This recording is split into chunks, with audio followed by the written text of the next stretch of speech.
Good morning. Secretary General will make some remarks, and then he will take a couple of questions. First of all, I'm sorry to ask you to come so early, but the reason is that I have a plane to catch for my visit of solidarity of Ramadan with the Rohingya refugees and the Bangladeshi host communities. Our world is facing challenges on every front. Since the United Nations reflects that world in all its aspects, we feel it in all our work. And these are times of intense uncertainty and unpredictability. And yet, certain truths have been more clear. The United Nations has never been more needed. Our values have never been more relevant. And the needs have never been greater. At the same time, we know the more the UN does together to address big challenges around the world, the less the burden on individual countries to do it alone. The United Nations stands out as the essential, one-of-a-kind meeting ground to advance peace, sustainable development, and human rights. But resources are shrinking across the board, and they have been for a long time. For example, for at least the past 7 years, the United Nations has faced a liquidity crisis because not all member states pay in full, and many also do not pay on time. From day one of my mandate, we embarked in an ambitious reform agenda to strengthen how we work and deliver, to be more effective and cost-effective, to simplify procedures and decentralize decisions, to enhance transparency and accountability, and to shift capacities to areas such as data and digital. Significantly, the Pact for the Future and the UN 2.0 are exactly about updating the UN for the 21st century. These efforts are not ends in themselves.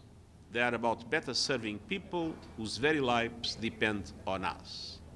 They are about hard-working taxpayers around the world who underwrite everything we do.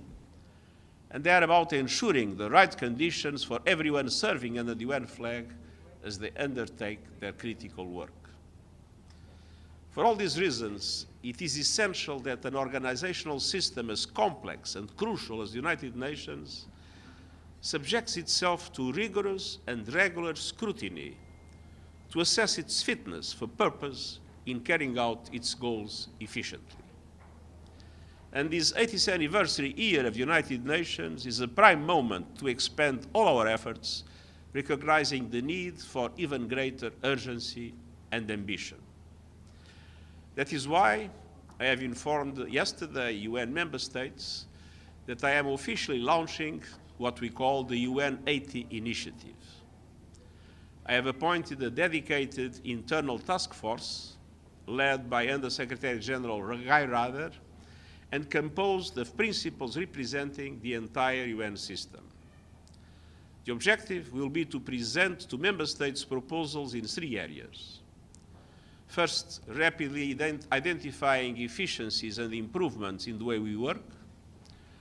Second, thoroughly reviewing the implementation of all mandates given to us by member states, which have significantly increased in recent years. And third, a strategic review of deeper, more structural changes and program realignment in the UN system. Under the leadership of the President of the General Assembly, I will consult closely and regularly with all member states on the progress made, seeking guidance on the way forward, and present concrete decisions for discussion and decision-making when appropriate. My objective is to move as soon as possible in areas where I have the authority, and to urge member states to consider the many decisions that rest with them. And this goes far beyond the technical. Budgets at the United Nations are not just numbers on a balance sheet. They are a matter of life and death for millions around the world. We must ensure value for money while advancing shared values. The need is great and the goal is clear.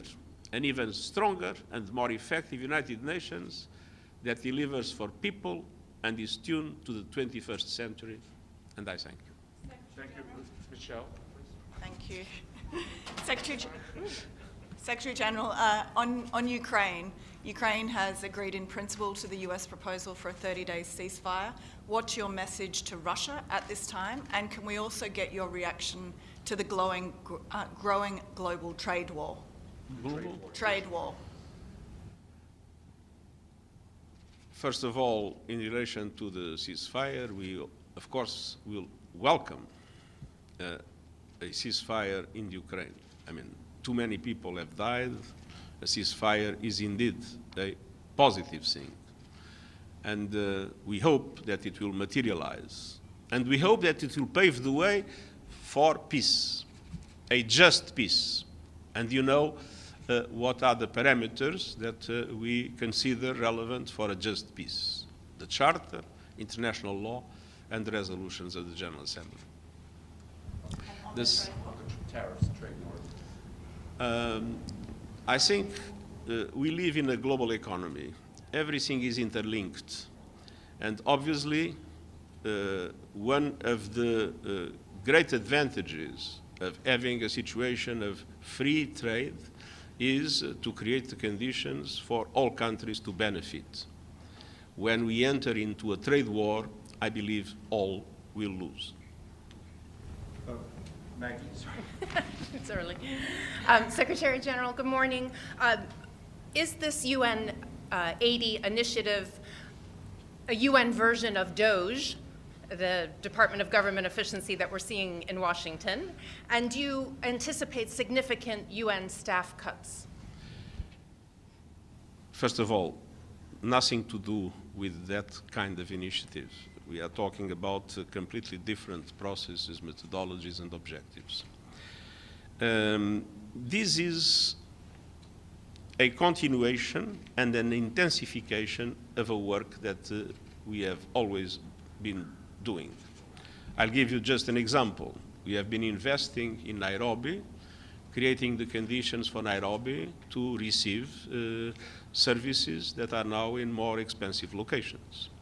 And UNICEF will be transferring soon some of the functions to Nairobi, and UNFPA will be essentially moving to Nairobi. And I can give you many other examples of things that are being done and correspond to this idea that we must be effective and cost-effective. Now, the recent cuts that were made in relation to humanitarian aid and development cooperation, and not only by the United States, there were other cuts by other countries, even if in a smaller dimension, naturally have led to the need for agencies that deliver those services to reduce staff, to shrink their dimension, and to eliminate many activities. But again, this is not a problem for the United Nations. I mean, agencies are resilient, and so, when necessary, they adjust to the circumstances.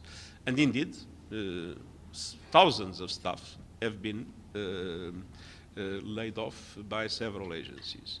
So, but the problem is not for the UN. UN is resilient. UN can adapt itself to the circumstances. The problem is for the people. I mean, if more people will die with HIV/AIDS, or with malaria, or with TB, if humanitarian aid to fragile communities will make their life even more difficult and will have dramatic consequences, not only from a life-saving perspective, but from the perspective of the most basic forms of well-being, that is something we cannot correct. So we can adapt the UN, consolidate the UN, make the UN more effective and more cost-effective. What we cannot is solve the problems of the people that we no longer are able to assist for lack of resources. Secretary General, to quote you, the United Nations has faced a liquidity crisis because not all member states pay in full and many also do not pay on time. What is your message to these bad offenders against the United Nations? And you're welcome to name and shame a few. And pay in time. Thank you very much.